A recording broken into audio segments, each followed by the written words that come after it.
Hello everyone, Decades for Kids here once again, bringing another installment of my What If Characters Play Go Format series. This time around, I felt inspired to pay tribute to Akira Toriyama, who we unfortunately lost 2 years ago now on this very day. Like Kentaro Miura and Kazuki Takahashi, he was a major influence in my life growing up, and actually, it was a DBZ art book that first taught me how to draw.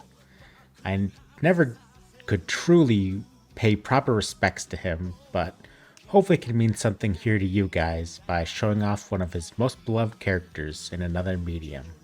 The goal of this series is to create a semi-competitive deck that is thematic to the series, themes, and personal traits of the character in question, as if they themselves were building it and having to play out duels.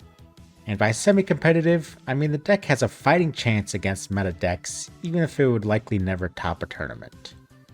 For Goku, I had quite a few things that first came to mind.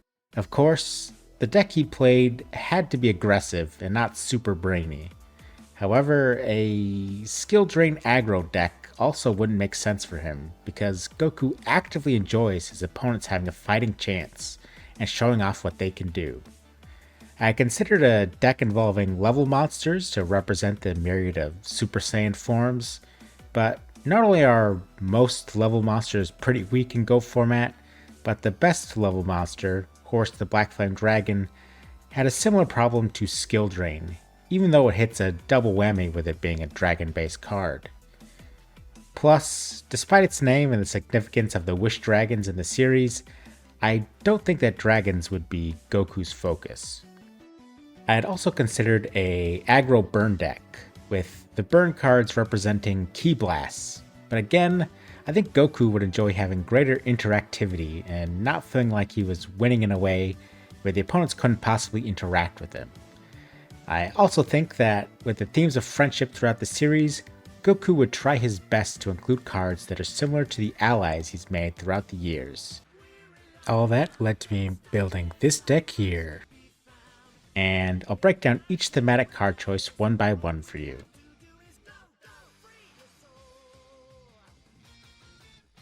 First up, I think it's only fitting that we would pick a card representing Goku himself for the deck. And while there isn't anything that perfectly fits for him, I think the best option would probably be DD Survivor. He's a warrior with decent attack power, blonde hair representing the Super Saiyan form, and can come back over and over again like how Goku's been brought back from the dead repeatedly throughout the series. Next, representing the Ozaru or Great Ape of the series, we have Berserk Gorilla. Goku might be hesitant to play something so similar to a form he disliked, but at the end of the day, it is one of the few ways to harken back to the Saiyan heritage in the game.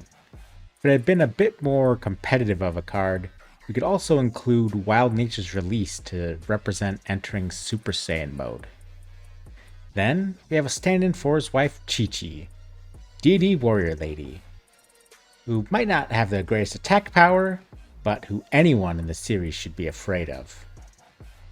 And you won't believe this, but Yamcha makes the cut for the team this time. Being a former bandit, I found it only fitting to represent him as Danzalug, where he gets to once again be relevant with his powerful effect. Next up, representing Piccolo, the true father of Goku's son, we have Goblin Attack Force, the most powerful of the green-skinned monsters in GOAT. Injection Fairy Lily only made sense to me to represent Bulma, as she looks weak and unassuming, but with the help of her genius mind, represented by literal magic in this case, she can accomplish things none other in the universe could. Representing Krillin, we have none other than Kaiku the Ghost Destroyer, being a bald ex-monk who can stand toe-to-toe with Goku like he did back when the two were kids. Another friend from the original Dragon Ball days, Yajirobe, also makes a cut for this deck as Sasuke Samurai. Of course, not only is the card a samurai like Yajirobe himself, but his effect perfectly represents how, despite his power level, he's able to swoop in and deal a decisive blow when needed, like when he cut off Vegeta's tail in DBZ. Moving on to spell cards, I chose the Warrior Returning Alive, not only as a way to show the characters being wished back to life, but also because I think Goku would be bummed if he didn't have as many ways as possible of keeping his friends in play. I also chose a single copy of Upstart Goblin for his deck too. While it's antithetical to the goal of decreasing the opponent's life points as quick as possible, we all know that Goku loves to give energy and senzu beans to his opponents, extending the battle and giving them another chance to show them what they can do. For the last spell, I was thinking very hard how to represent Goku's signature attack, which he would definitely want to include, and I think I found the perfect fit. Wave Motion Cannon. Not only is it a way to deal a whole bunch of damage in a single blow, like the extremely powerful move from the series, but each turn before you launch it, you get to call out its name. Kamehameha! Interdimensional Matter Transporter only made sense for the way that characters teleport around the battlefield to avoid danger. Ultra Instinct Mode, and you could also see it as a representation of the Time Machine that you've seen multiple times throughout the series. Solemn Judgment is a card that I don't think Goku would want to include a full 3 copies of in his deck, despite the fact that it's so good. After all, he doesn't want to automatically shut down everything the opponent does. However, as a one-off wish from the Dragon Balls for when there's something that absolutely has to be done, it makes perfect sense. Instead of the burn cards as Ki Blasts, I thought the next best way to show off the explosive attacks from Dragon Ball, in a competitive way at least, would be using this artwork for Widespread Ruin, looking a bit like the aftermath of a Ki Volley in my opinion. And the last card in the main deck is a single copy of Jingzhenhu, which I'm sure I pronounced that wrong, and I apologize. It reminds me of the Mafuba, or Evil Containment Wave, and it even has a Chinese name to harken back to the Chinese origins of the series.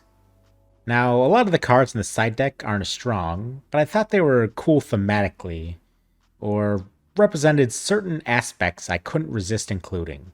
For instance, 4-starred Ladybug sits in for the 4-star ball which Goku held onto at the beginning of the series, having been gifted to him by Grandpa Gohan. Big Shield Gardna also always made me think of Goku's brother Raditz, with its long dark hair. I bet that he wishes he had that shield to defend him against the special beam cannon. Goku's old Frankenstein-like friend Ader is none other than the powerful Cyberstein, and Master Roshi would be the legendary Jujutsu Master. Mirage Dragon is also the only dragon I could think of to fit in it that still fit the aggro theme. As for Brain Control, while it might not fit thematically with its name, I think that it perfectly encapsulates how Goku befriends others in the series, even previous villains like Piccolo, Vegeta, Buu, and even Frieza, turning them into allies to help him win against the even more evil foes they face. Mystic Walk is not only a no-brainer for a meta side deck card, but we all know that Goku and his friends love to eat a ton of food, and look at how massive that walk is. I'm sure Goku wouldn't be able to hide the way his mouth waters whenever he draws this card. United We Stand is not only for the friendship and camaraderie throughout the series, but I also thought it could be a cool way to represent all the others giving away energy for one big, powerful Spirit Bomb attack. And the very last card I chose for Goku's Go Format deck is also the weakest, and not really worth running, but I couldn't resist including it for thematic reasons.